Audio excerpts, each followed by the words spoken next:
Hi everyone, thanks for watching today's video. Today I'm going to talk about a cancer which is an extremely serious cancer, which is a pancreatic cancer or cancer of the pancreas. Why do I call it serious? Because the outcome of this cancer is not always very good. We all know cancers are serious problems to have. However, some cancers are far worse than others, and the survival with those cancers is far worse than others. And pancreatic cancer, unfortunately, is one of those cancers. If somebody gets it, then in a vast number of those patients, the outcome is very poor. And I'll explain in a minute why the reason is. I've explained the anatomy of the pancreas in one of my previous videos, and you can watch those videos in the link below.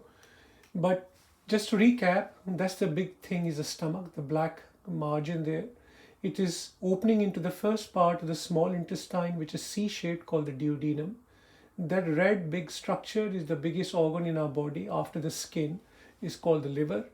And two ducts come out of the liver which drains the bile, which is the yellow-green stuff made by the liver, and which is pumped through these duct, which runs through the pancreas, called the bile duct or the common bile duct, and opens up into the duodenum.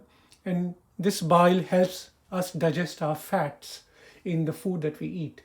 As you can see, this green structure, which looks like a leaf, is the pancreas, and it lies mostly behind the stomach. And where it is in the body, it's lying right behind against our spine. So it's not in the front of the tummy, it's right at the back of the tummy against the spine. And against the spine is a major blood vessel called the aorta. The major nerves coming out of the back of the spine are close to it. Obviously, stomach in front, duodenum next to it, the bile duct running through it as well. So these are very major structures which are lying around the pancreas. So if the tumor appears in the pancreas, this is the head of the pancreas, this is the body of the pancreas, this is the tail of the pancreas. If the tumor appears in the head of the pancreas, you can tell what is going to affect. Is going to block the bile duct.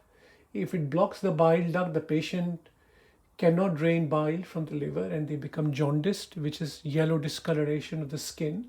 They become very, very yellow. And the typical jaundice that they get is painless jaundice. They don't get pain with the jaundice. Most of them don't get pain.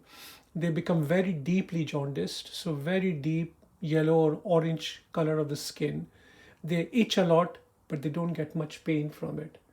The second thing that tumor in the head of the pancreas can do, they can block the duodenum here, so they can get stuck to the duodenum and narrow this part of the duodenum so food can't go through and the patient starts getting blockage and starts vomiting.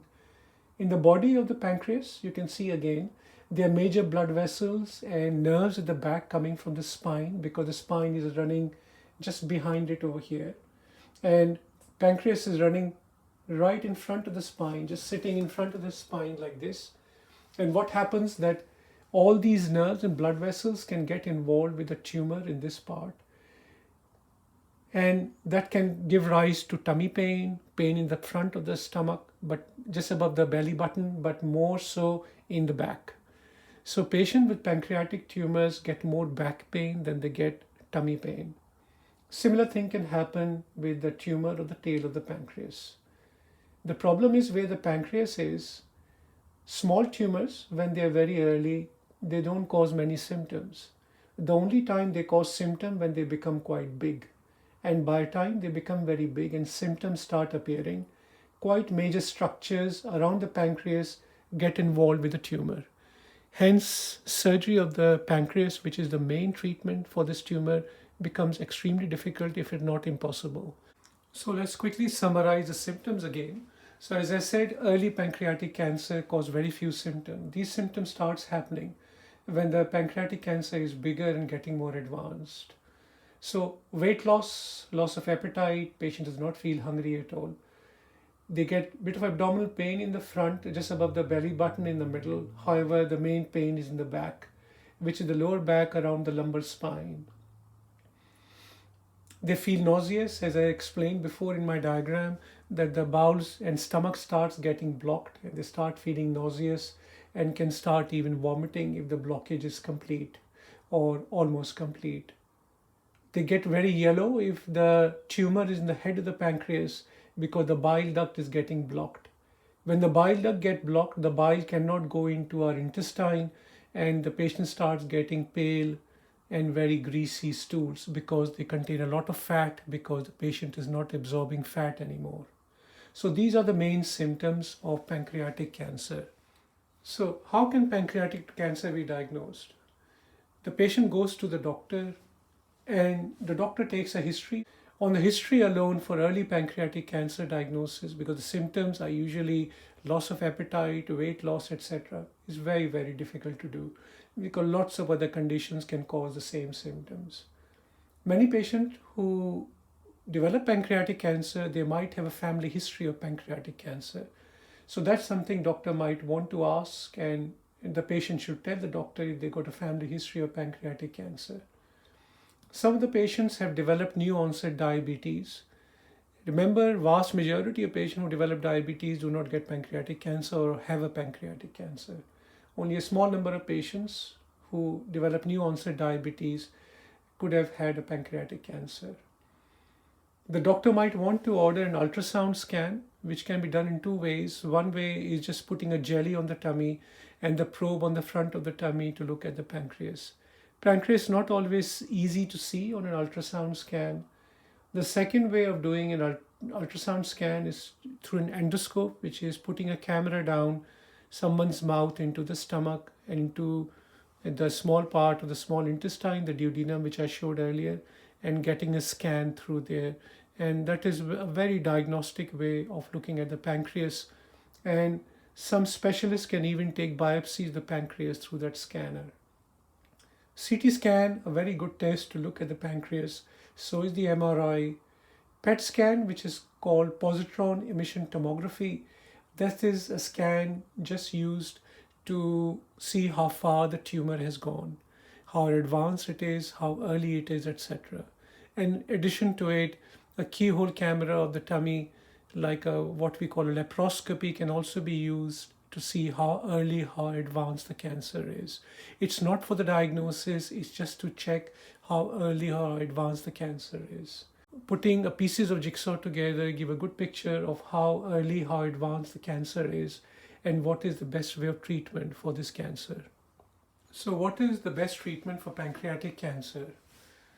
After doing all the tests I previously mentioned, a picture will be drawn in which the doctors will know whether they are looking to cure this patient or it is too far gone and the cure is not possible.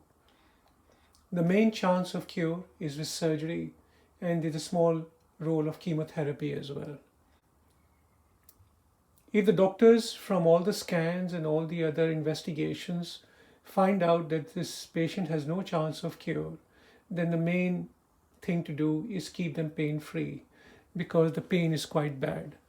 And the pain could be relieved by giving oral painkillers or patches on the skin for morphine, injections, etc., etc. Different ways of controlling the pain. Patient is losing weight, so nutrition is very, very important to control.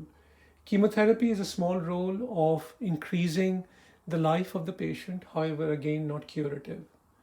If the patient is very jaundiced and the bile ducts are blocked, then a camera put down into the stomach and putting a little plastic tube or a stent or a metal tube, again called a stent, into the bile duct will make the jaundice better and improve their itching and pain, etc. Surgery also has a small role in non-curative patients, but this is not to remove the tumor, but this is to bypass the blocked stomach or the duodenum or the blocked bile duct. But the main tumor cannot be removed in these patients. I hope you found this video informative and useful. Please remember to support our educational channel and remember to subscribe and like this video. Thanks for watching again.